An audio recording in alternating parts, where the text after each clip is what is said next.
नागपूरमध्ये काही अफवा पसरवल्यामुळे धार्मिक तणाव निर्माण होण्याची स्थिती निर्माण झाली आहे। या सर्व परिस्थितीमुळे नागपूरने नेहमी शांततेचा इतिहास हे नागपूरची विशेषता राहिलेली आहे। माझी सर्व बांधवांना विनंती आहे की त्यांनी कुठल्याही प्रकारच्या अफवांवर विश्वास ठेवू नये, शांतता प्रस्थापित करावी आणि कोणीही रस्त्यावर येऊ नये।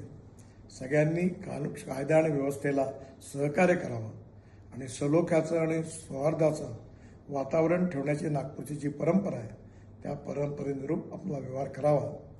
ज्या ज्या लोकांनी चुका केल्या असतील किंवा ज्यांनी गैरकायदेशीर कृत्य केले असतील त्यांच्यावर सरकार कारवाई करेल असा विश्वास मी आपल्या सगळ्यांना देतो। माननीय मुख्यमंत्र्यांनाही या संबंधातली सर्व माहिती मिळालेली आहे, त्यामुळे आपण कुठल्याही अफवांवर विश्वास न ठेवता आपण सगळ्यांनी सहकार्य करावं आणि प्रेमाचं सौहार्दाचं उत्तम वातावरण ठेवण्याकरता मदत करावी, पोलिसांना मदत करावी असं माझी आपल्या सगळ्यांना नम्र विनंती आहे। नमस्कार।